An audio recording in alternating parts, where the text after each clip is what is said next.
Warning: if you're not a fan of language that packs a punch, now's the time to tune out. But if you're ready for some real talk, stick around and enjoy the ride.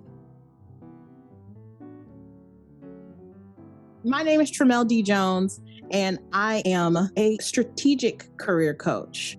I am Bonnie Scott. I'm a licensed professional counselor in Texas. For women and marginalized communities, work is hard. Especially at this point in the pandemic and in our lives. There's such a toxic workplace in most jobs. Or you're bringing your own trauma history and making decisions from that place. From the experiences that we're both having individually, now we get to join forces and help the world not have to go through those same pitfalls, right? We're going to do it with kindness and love for each other and all the women out there doing this hard stuff.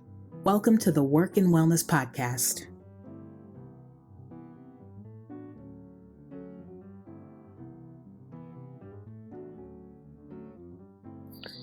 Hey, good morning, friends. How are you today? Great. I'm doing great. Doing real Yeah? well. Yeah. Here we are together after a busy weekend. So I'm excited to be here with you and Yes. talk today about, a question we get from a lot of people that we work with, which is how do I find my community? How do I find my people? And what is the process for doing that? And I sure wish I had like a 3-step, here you go, do it this way. But I don't. So I'm excited for us to be able to talk about that today and our own experiences in building community and finding the support that we need when we need it. So yeah, what are your sort of initial thoughts on that? I mean, I think that, like you were saying, I don't think there's like a 1, 2, 3, you're done. I think it's very much trial and error, right? Mm-hmm. I hear a lot of people just on their personal saying it's hard to make friends. And I don't think it's necessarily hard to make friends. It's hard to vet friends, Okay, right? tell me the difference. Yeah. So I think it's fine. It's easy to find people who you could easily label friends, but it's harder to know how much do you trust this person? How much do you Mm-hmm. allow them to be into your personal space? How much do you give? And I believe that vetting process is important. And so I think maybe somebody else would say, you have to, I don't want to say test people, but it is that. And those tests Mm-hmm. don't need to be cruel and unusual punishment, right? We're not asking people Right. to walk We're the not plank. manipulating. Yeah. Right. But I Mm-hmm. do think that you go slow and you just kind of observe and see. But um, when I hear people saying, oh, well, how do I make friends? I think it's more about how do I know how much to share? How do I know, Mm-hmm. if this person is a safe space? Right. Right. I Yeah. think that's the real question people are asking. So when we're talking about finding friends, I say vet. Um, Mm-hmm.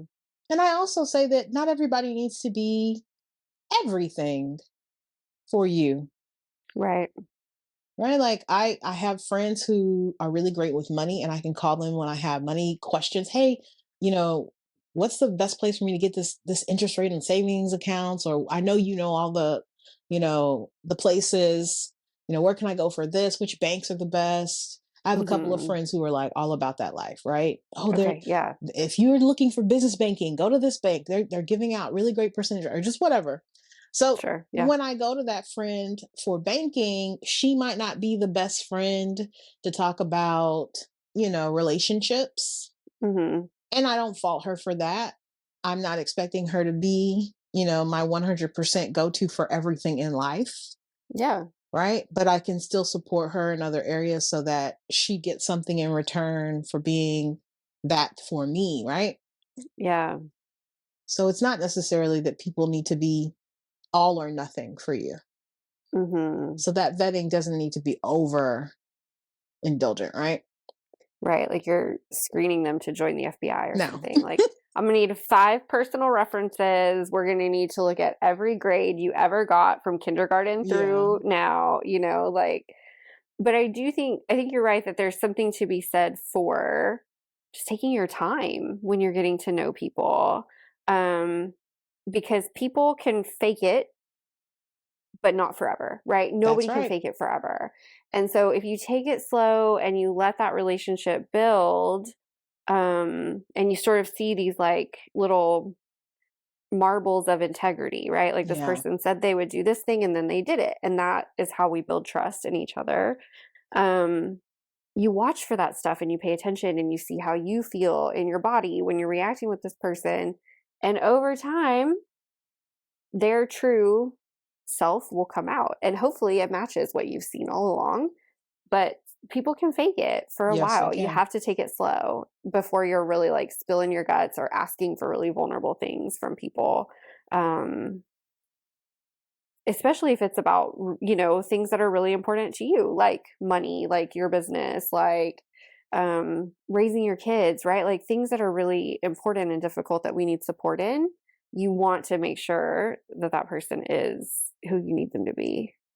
Yeah, I think that sometimes we are coming from a place of desperation and we want people to be everything quickly, and that's Mhm. just not it. So some of that is you having to be okay with like being by yourself.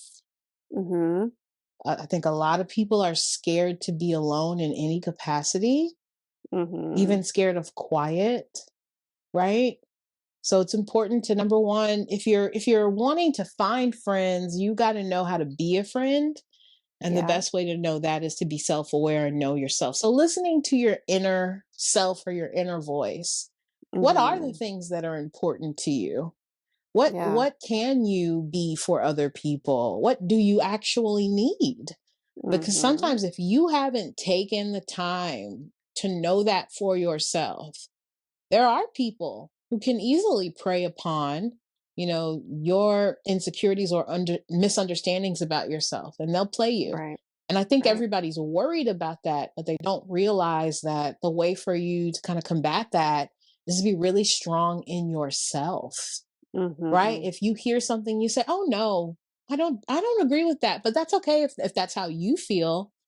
Mhm. um, and being all right with those kinds of interactions. I have really great friends, and we don't agree on pretty big topics, but we have Yeah. respect for each other so that if we do have those kinds of moments, it doesn't flare into something huge.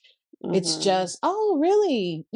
When did you learn that? Like, how did you get that experience? I'm so curious, but not a, Mhm. a matter of, oh, well, I guess something must be wrong with me if I don't feel the same way they do. Or are they saying I can't be their friend if I don't feel the same way? And that sounds really, I feel as though I'm talking down, as if this is kind of a naive concept, but I don't think it is. Mm. I think a lot of people, we have been so focused on all the other things in our life that sometimes just the core friendships kind of suffer because we haven't had Mhm. time to nurture them. And again, I think that nurturing is really nurturing ourselves first, being self-aware, knowing how to show up for ourselves, and that way you know Mhm. how you show up for others. So listening to your inner voice is really important. Yeah. Yeah. Well, and I talk with clients about this a lot of like, there is some innate knowing of when you're doing something authentically. It's this like self energy that Mm, it's different than other energies that you're using. And so, if you're spending a lot of time with someone and you don't pretty frequently feel that flash of yeah. authenticity, you're probably faking it, right? There's something about this that doesn't feel like a real connection and it doesn't feel authentic. And if you're not in that space, how do you connect, right? How do you really make a friendship and keep a friend if you're not being true? And also, how do you set boundaries around the things that you need, right? Like if you're not in this space of being authentic and knowing yourself, you're giving shit away that you might not be meaning to, or you're agreeing to things you don't want to do, or yeah, you're glossing over the Yeah. places where your opinion felt disrespected or whatever. It's so important to be able to recognize that space of, yeah, I am the one like driving this bus, Yeah. right? Everybody else is on board, but I'm driving it and I know where I'm going. That's an energy you have to be able to feel and recognize. I love that you mentioned that, right? Like those moments where you feel energized by the relationship, or you feel good from being in this person's presence. I think Mm-hmm. sometimes we'll have the opposite effect where you just kind of feel an ick about something. Mm-hmm. Like maybe you're shifting your perspective based on a need from this other person, and it feels Mm-hmm. but you don't necessarily give it space and time. So you just keep going back to that friendship.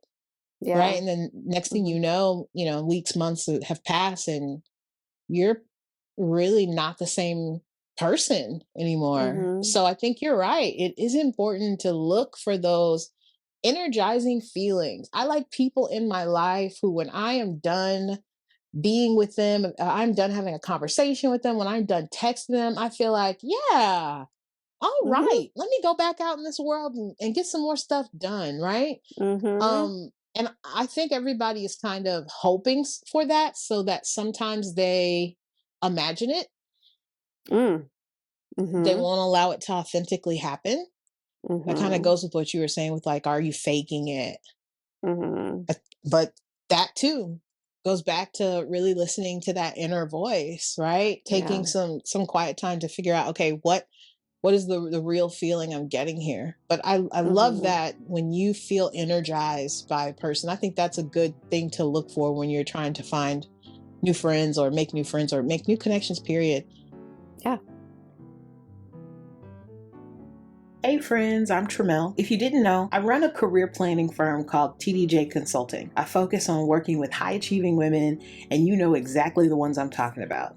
She's the go-to employee, she's consistent, she's reliable, and everyone goes to her for help. It usually means that she's doing her work and theirs too. But unfortunately, her bank account doesn't reflect all the extra effort that she's putting in. I help those high achieving women leverage their wins at work to boost their salary by 10 to 20,000. I provide career services that build on those successes that they've already accomplished without requiring them to go back to school. If you're curious, let's talk. Schedule a free call at tdjconsulting.com.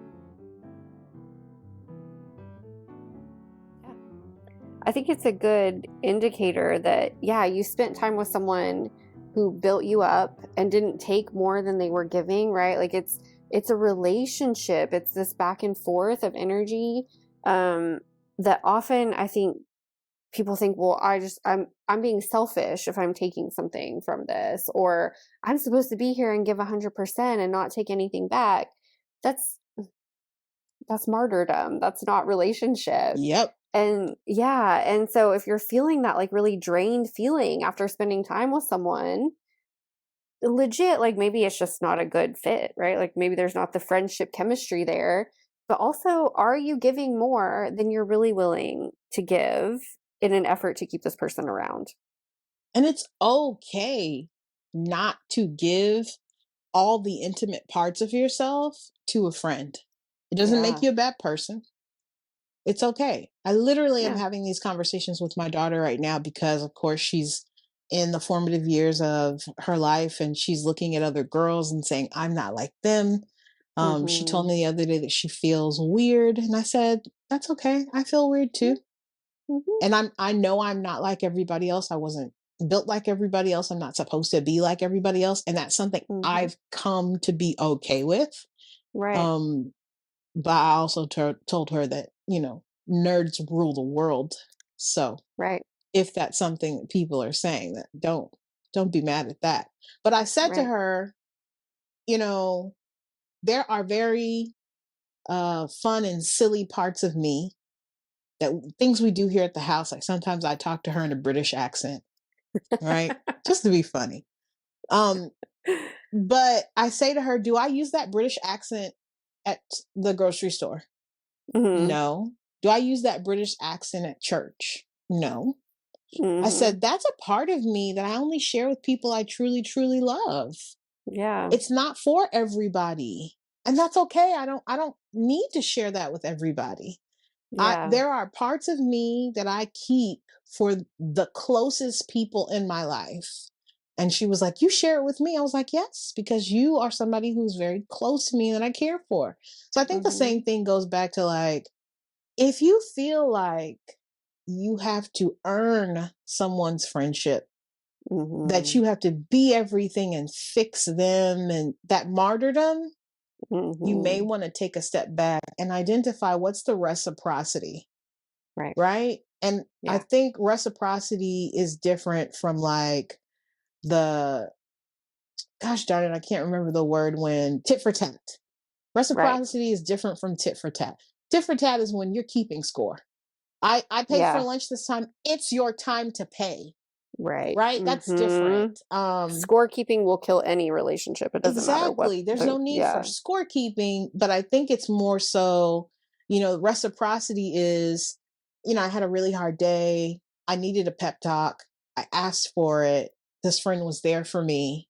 And, Mhm. maybe 3 months down the line, if that person comes to you and says, man, I'm just having a really rough day, are you showing up for them in a way Right. that you feel would be helpful for them? Right. So that reciprocity doesn't need to be tit for tat. But again, it goes back to, are you trying to earn this friendship? Are you trying Right. to be everything for them? And where does that come from, and who taught you that? Right. Mhm. Sometimes it kind of goes back to, well, I feel like I'm going deep, but the way that we were in kids, as kids, like, Yeah. did you have to perform in your family to feel that you got love and attention, right? And how do Mhm. you break that cycle? We don't want to take that into all of our friendships. So just take steps back to say, maybe starting out in this friendship, as we are vetting people, let's give them, our best. And I don't think there's anything wrong with using the word surface. Let's give Mhm. them our best surface friendship and let's see Yeah. where it goes. Mhm. Right. And nothing is wrong with being cautious. I'm not asking you to be rude or mean to people. I think that it's just important to observe and see where things go. Mhm. Am I the cautious person today? Yes. I think I am. But I'm a giver. I'm very much when I when I was growing up, we showed our love with acts of service. Okay. So I'm very much a person who will serve my friends. Mhm. And I have to kind of, um, I have to tell my friends, I have to almost deliberately tell my friends, hey, I'm not necessarily going to ask for support. So if I do, it's real. Mhm. Like, it's serious. And most Yeah. of my friends, when I tell them that, what they say is, you know what, I'll check in with you a little bit more. I'll Mhm. look for those inconsistencies in your behavior, and I'll connect with you. Like, Yeah. I want to make up for that. You're telling me this is something that you're not used to doing, telling me something, this is a space where you probably need more support. I'm happy to be that for you. Yeah. Um, but it doesn't mean I say that and then never support them, right? So, Right. but yeah, I think it's important for us to know that it's okay to be surface at the beginning. It's okay to Mhm. vet, listen to that inner voice. Some of this also comes back to your own personal confidence in Mhm. who you are and like where you're going. I always say that you look at the people you spend your time with and you can see where you'll be moving forward, right? Mhm. And I've used that a lot in my own personal career. Mhm. When I wanted to do certain things, I reached out and found new connections in areas that I knew were going to challenge me. Mhm. Right. When I first started my business, I went to a networking event and stood up and said, hi, I'm a new business owner. Where are the people? I need the people. Mhm. I need to be Mhm. supported. Where do I go to find the people? Right. And Yeah. I put myself out there. I was very vulnerable. I'm sure to some people, they're probably like, well, oh my God. But I knew that if I was going to be successful in business as a solopreneur, somebody who did not have another person in this office to give me any kind of support, that I was going to need Mhm. community to keep Yeah. things going. And from that experience, I have met dozens of people who are amazing, but my Mhm. two business besties who, we schedule calls on a monthly basis now just to kind of check in. Hey, I'm using this software. It's doing wonders for my business. Are you using it? So Mhm. I think also when you are sure about what it is that you want to do, it's okay to like also find community in the forward movement of where you plan to be. Look Yeah. for what's next for you, and go and look for people who are also doing that to kind of support and move you forward. Yeah. Yeah. And that even those people who are sort of ahead of you or that you're moving towards, if they're mentors and things like that, even those relationships should feel reciprocal. Yeah. Even those relationships should be like, oh, yeah, I spent time with this person who's been 20 years in the entrepreneur world. And they still were like, oh, what a great idea when I brought this up, right? Exactly. Like it's still going to be this back and forth. And if you're not getting that, it's important to ask yourself why. Is it something you're holding back on, or is this just not the relationship you need right now? Yeah. I also, me being a coach, I want to point out the difference between a mentor and a coach, right? I have people who have come to me and asked me would I mentor them? And of course, when I ask a little deeper questions about what it is you need mentoring with, it's all the things that are on my Mhm. service menu. And I'm like, no, I'm a coach. Mhm. I offer that support for hire. So Yeah. for me, the way that I define the difference between a mentor and a coach is, a mentor is someone who spent multiple years doing what it is you want to do. Mhm. They know the landscape, they know the people, they know the organizations, they can give you great advice and possibly give you the blueprint on how to move forward, right? Mhm. Yeah. This person is probably just, it may feel like they're a little bit out of reach, and that's okay. I have told clients, reach out to mentors, but give some clear understanding as to what it is that you're asking for. So Mhm. I tell people, ask a mentor if they'd be interested in meeting, once a quarter, to ask a few pointed questions, send those questions ahead, and be finite about that time that you're asking Yeah. for. If we could just meet for 2 hours for once a quarter, and these 5 questions would be great. And I think Mhm. that some people hear that and they're like, well, that sounds structured. Well, the thing about it is, the person that you're asking from is likely very successful, very busy, and Mhm. lots of people are asking to bleed them dry of information. So when you Yes. create these boundaries around, well, I'm only asking for this, Mhm. at that point, I will relinquish you and let you get Mhm. back to what it is that you are doing. It makes it so much easier for that person to give you that and more. Yeah. And people don't think about that. So I Mhm. had a client who I was like, it would be great if we got some mentors in this area. And they were like, well, I've asked 7 people to be my mentor, and all of them have told me no. And I said, talk Mm. to me about the ask. What did you say? And they said, Mhm. well, I just asked them to tell me everything they knew. And I was like, it's a broad ask. Uh-huh. And it also, there doesn't leave room for this person to know when it ends. Right. So you want to be clear that you're not, you know, trying to become them. Right. You want to be clear that there's just a certain area where you need support. And again, you want to be clear what that looks like. Yeah. So when you put those parameters around asking for mentorship, honestly, this person can give you the 2 hours and then say, hey, I have more time. Let's keep talking. Or if you have other Mhm. questions about this, feel free to ask. Or, allows there to be space to connect, because now this person feels like, I'm able to go outside the confines of what you asked because I knew what you were asking for. Right. But if Yeah. you just say everything, that's a hard place for anybody to say yes Mhm. to. Yeah. Right? So that's a mentor. A coach is someone who, quite obviously, in a lot of instances, is going to be someone you hire to support you in the Mhm. personalized steps to get to where you want to be. It means Yeah. that there's somebody who has a plan. The two of you work that plan. Depending on the steps that are specific to you, you go back and change the plan, Mhm. right? They help you source solutions. This is more of an active, in the now kind of a situation. Um, but that mentor is going to have, again, that longevity of experience and can usually tell you a little bit more from, a higher view of all the things to expect. Mm-hmm. A coach is there to help you with your specific implementation of said plan. Mm-hmm. So it would be great to have a mentor who gave you kind of an overview of what they thought you should try, and then maybe you utilize a coach in their plan to implement what that mentor has said to you. Yeah. So those are my personal feelings about the difference between a coach and a mentor. I suggest both, of course.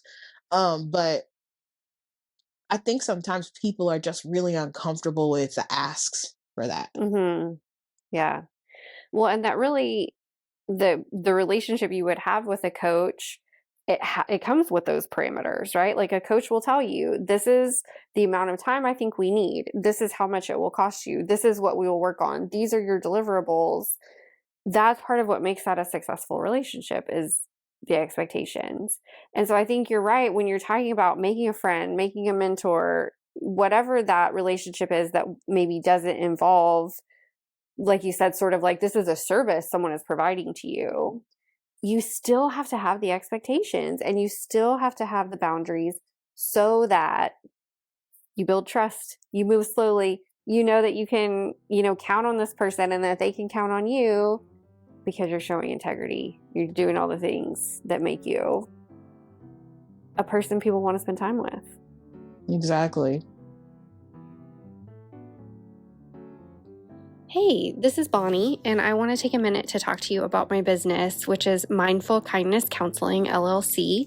It's a private therapy practice in San Antonio, Texas. It's a huge part of who I am, a huge part of my life. I'm really proud of the work that I do and the way that it reflects my values and supports my community. So I want you to know that my business is there. If you're looking for a therapist, if you're looking for a supervisor, if you're hoping for support or networking, let me know how I can support you, because there is plenty of work to go around and I want all of us to be successful. So reach me at BonnieScottLPC@gmail.com. So, shameless plug. I just got featured in an article Whoop, whoop. where I gave some advice to young professionals who are considering relocating for a job offer. Okay. Let's throw out the scenario that someone has taken this new job and they've moved to a new city, new office, new everything. Mm-hmm. And what are the maybe top 3 things that you would suggest for them specifically just to make friends? Mm-hmm. What are your top 3? And then I'll give mine as well. Just to make friends. I would say a lot of it, like you said earlier, was just kind of putting yourself out there, right? Like scan the landscape, see what sounds interesting, and maybe there's like a monthly meetup for women in business, and you go and you network at that and see if you can pull some friendships from there. Or if you already know somebody, one person in the city, you sort of use their network to meet and connect. I mean, a little bit would be about who you work with, right? Like sort of scanning those people for kindred spirits. Yeah, that's great. So those 3 things were: check out local meetups, Mm-hmm. ask people to introduce you to others, and possibly work relationships, right? Mm-hmm. Yeah. I agree 100%. I said some of those things in that article. I think the other things that I would add is like, I'm super cautious today, would be you don't have to be friends with everybody at work. Just because you work together does not mean you need to be friends. I think that as adults, we can easily find ways to be respectful, cordial, get work done, but not have to be besties, right? Mm-hmm. Now, there will be some situations where you end up with lifelong besties like me and Bonnie. Yes. But we had an amazing team of people who we were able to keep connections with, and we still talk to people to this day. But that's not guaranteed. So when you're at work, don't push so hard for people to be friends. Some of the other things I said were, if you know family and friends who have a connection to that space or city, ask them to introduce you, right? Definitely with like meetups, but like see if you can duplicate some of your hobbies from where you came from. If music is your scene, go and check out where's the music being played, where are the live places, right?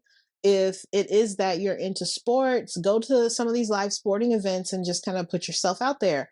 But I think that we have to push past those uncomfortable feelings of rejection, right? And let's be honest, rejection is a real and valid fear. Sure. Nothing is wrong with you worrying about that. I totally get it. But I also think that it's very hard to navigate life without that rejection.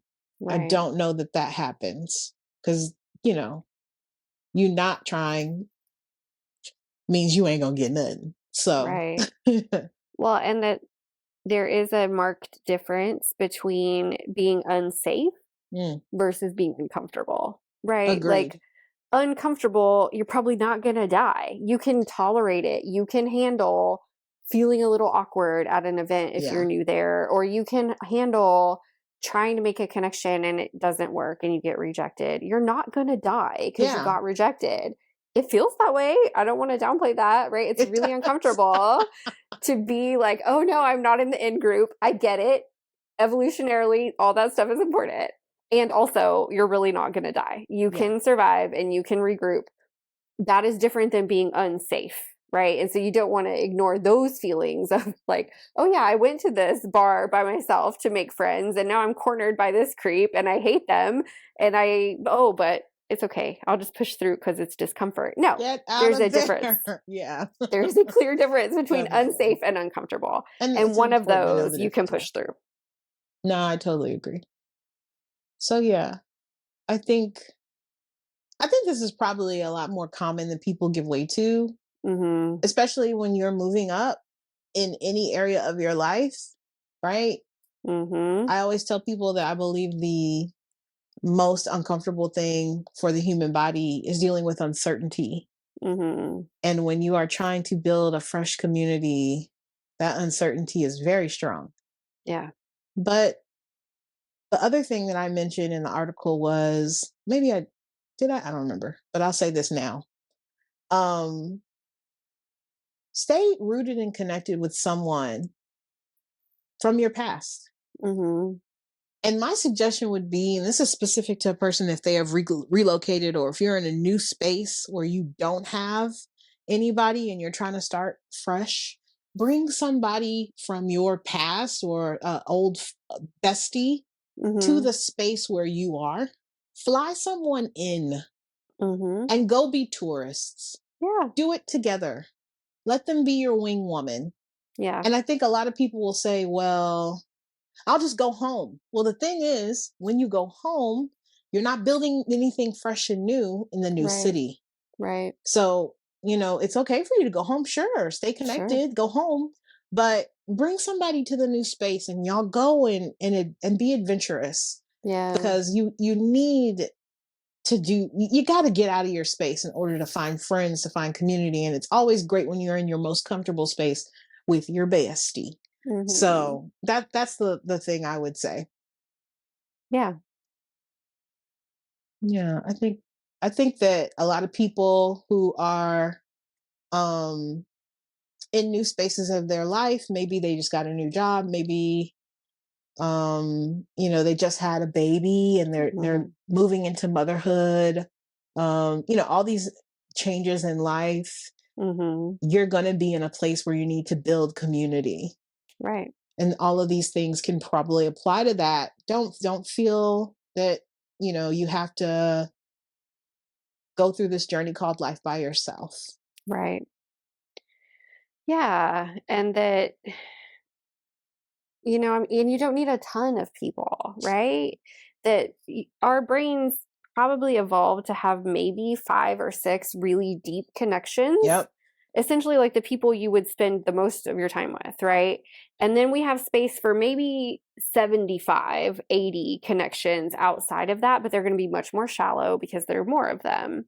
So don't stress if you have maybe 1, 2, 3 really close people to you and everyone else feels a little bit surface. Yeah. That is totally appropriate for what you need and for the way our brains work and connect. So don't feel a lot of pressure to like collect a bunch of people or have one person who is everything. It's going to take both of those, like the really deep folks and the more surface. folks to get what you need.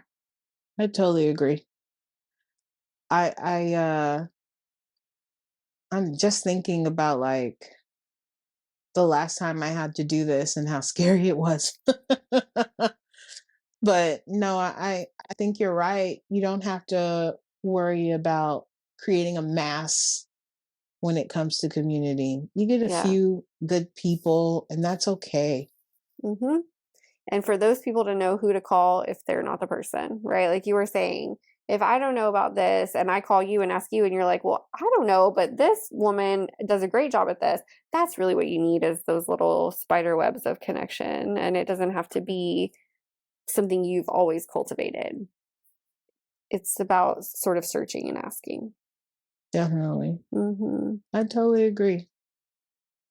And you can have multiple communities as well. So I love Mm-hmm. that. Well, all right. I feel like this was good. Yeah. And if I'll be interested to anybody, hear feedback from yeah. listeners about what it's like to form community, and is this different after the pandemic? That's a really good question. Yeah. So yeah, if you have questions about any of that maybe we didn't hit as deeply and you'd like to hear more from, please reach out. I love talking about this to begin with. So Mm. Yeah, I agree.